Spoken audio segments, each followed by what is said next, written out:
ఒక్కొని 3 నెలలు కాశీ కొట్టుకొని వచ్చిండేది మన అడిగితే చిన్నవాళ్ళని 3 నెలలు కొట్టుకొని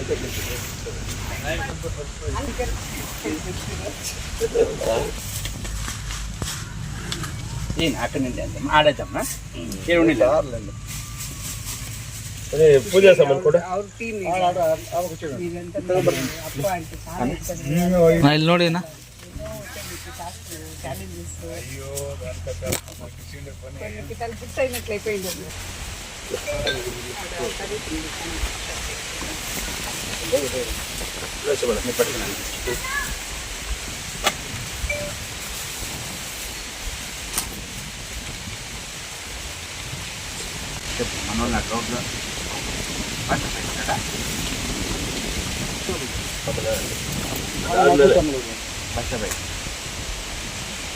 హలో ನನ್ನ ಕಾಲು ದೂರನ ಕರ್ಪರ್ ಯೋ ಹಿಂಗ ಹೇಳದು ಕೂಡವಾ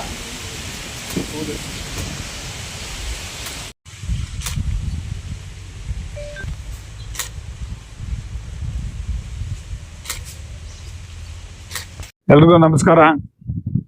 ಈ ದಿನ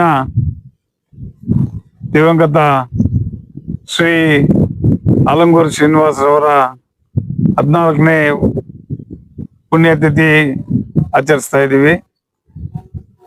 ಏನು ನಮ್ಮ ನಾಯಕರಾದಂಥ ಆಲಂಗೂರು ಶ್ರೀನಿವಾಸರವರು ಬಹಳ ವರ್ಷಗಳಾದರೂ ಕೂಡ ಅವರ ನೆನಪು ಅವರ ನಮ್ಮ ಮನಸ್ಸಿನಲ್ಲಿ ಮತ್ತು ಅವರು ಮಾಡಿರುವಂಥ ಕಾರ್ಯಗಳು ಶಾಶ್ವತವಾಗಿ ಮುಳಬಾಗಿಲು ತಾಲೂಕಿನಲ್ಲಿ ನಿಂತೋಗಿರೋದನ್ನ ಪ್ರತಿಯೊಬ್ಬರು ತಿಳ್ಕೊಂಡಿದ್ದಾರೆ. ಮಾನ್ಯ ಆಲಂಗೂರು ಶ್ರೀನಿವಾಸರವರು ಫೀಲ್ಡ್ ಬ್ಯಾಂಕ್ ಅಧ್ಯಕ್ಷರಾಗಿದ್ದಾಗ ಅನೇಕ ಜನರಿಗೆ ಬಡಬಗ್ಗರಿಗೆ ಸಾಲಗಳನ್ನು ನೀಡಿರ್ತಕ್ಕಂಥದ್ದು ಮತ್ತೆ PFSMS ಅನ್ನ ಒಳ್ಳೆಯ ಒಂದು ಇದಕ್ಕೆ ತೆಗೆದುಕೊಂಡು ಹೋಗಿರ್ತಕ್ಕಂಥದ್ದು. ಇದಲ್ಲದೆ ಶಾಸಕರಾಗಿದ್ದಾಗ ಮತ್ತು ತಾಲೂಕಿನಲ್ಲಿ ಕರ್ನಾಟಕ ಸರ್ಕಾರದ ಪೌರಾಡಳಿತ ಸಚಿವರಾಗಿ ತೋಟಗಾರಿಕಾ ಸಚಿವರಾಗಿ ಅವರು ಮಾಡಿರ್ತಕ್ಕಂಥ ಕೆಲಸಗಳೇನಿದೆ ಅದೆಲ್ಲ ಕೂಡ ಶಾಶ್ವತವಾಗಿ ನಿಂತಿರ್ತಕ್ಕಂಥ ಕೆಲಸಗಳು.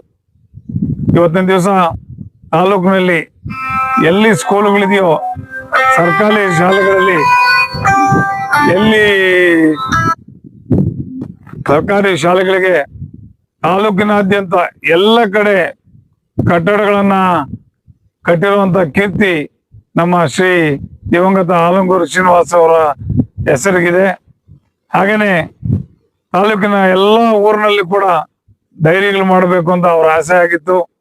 ಆ ಒಂದು ನಿಟ್ಟಿನಲ್ಲಿ ಮಾನ್ಯ ನಮ್ಮ ಪಶ್ಚಿಮ ಕ್ಷೇತ್ರದ ನಿರ್ದೇಶಕರಾದಂಥ ಸಾಮೇಗೌಡರು ಮತ್ತೆ ನಾನು ಕೂಡ ಪ್ರತಿಯೊಂದು ಹಳ್ಳಿನಲ್ಲೂ ಕೂಡ ಡೈರಿಗಳನ್ನು ಮಾಡೋ ಕಡೆ ನಾವು ಕೂಡ ಮಾಡ್ತಾ ಇದ್ದೀವಿ. ಹಾಗೇನೆ ಎಲ್ಲ ಕಡೆ ಅಂಗನವಾಡಿಗಳನ್ನ ತೆರೆದಿರುವಂತ ಒಂದು ಕೀರ್ತಿ ಏನಿದೆ ಅದು ನಮ್ಮ ಆಲಂಗೂರು ಶ್ರೀನಿವಾಸ ಅವ್ರಿಗೆ ಸಲ್ತದೆ.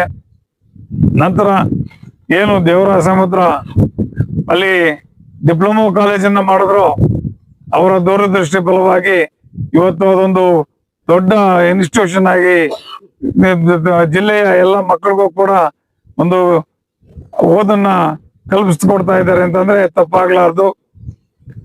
ಅವರ ಒಂದು ಆಸೆ ಏನಿತ್ತು ಅಂತಂದ್ರೆ ನಮ್ಮ ಹತ್ರ ಎಕ್ಸ್ಪ್ರೆಸ್ ಮಾಡಿದ್ದು ಅಲ್ಲಿ BE ಕಾಲೇಜನ್ನ ಮಾಡಬೇಕು ಅಂತ ಹೇಳಿ ಒಂದು ಆಸೆ ಇತ್ತು. ಆದ್ರೆ ದುರದೃಷ್ಟವಶಾತ್ ಅದು ಇನ್ನೂ ಕೈಗೂಡಿಲ್ಲ. ಮುಂದಿನ ದಿನಗಳಲ್ಲಾದ್ರೂ ಅದನ್ನ BE ಕಾಲೇಜಿನಾಗಿ ಉನ್ನತೀಕರಿಸಬೇಕು ಅಂತೇಳಿ ನಾನು ನಮ್ಮ ಶಾಸಕರಲ್ಲಿ ಕೂಡ ಮತ್ತು ಕರ್ನಾಟಕ ಸರ್ಕಾರವನ್ನು ಕೂಡ ಆಗ್ರಹ ಮಾಡ್ತಾ ಇದ್ದೀನಿ. ಏನು ಆಲಂಗೂರು ಶ್ರೀನಿವಾಸ ಅವ್ರನ್ನ ಕಳ್ಕೊಂಡು ನಿಜಕ್ಕೂ ಕೂಡ ಅವರ ಅಭಿಮಾನಿಗಳೇ ಅಲ್ಲ ನಾವು, ಅವರ ಒಂದು ಹಿಂಬಾಲಕರಾಗಿದ್ದು ಕೂಡ ಅವರ ಅಕಾಲಿಕ ನಿಧನ ನಮಗೆ ತುಂಬಲಾರದಂತ ಒಂದು ನಷ್ಟ ಆಗಿದೆ. ಆ ಒಂದು ನಿಟ್ಟಿನಲ್ಲಿ ಇವತ್ತು ಅವರ ಒಂದು ಪುಣ್ಯತಿಥಿ ನೆರವೇರಿಸ್ತಾ ಇದ್ದೀವಿ. ಅವರ ಒಂದು ಆತ್ಮಕ್ಕೆ ಭಗವಂತ ಶಾಂತಿ ಕೊಡ್ಲಿ ಅಂತ ಹೇಳ್ತಾ ನನ್ನ ಮಾತನ್ನ ಮುಗಿಸ್ತಾ ಇದ್ದೀನಿ.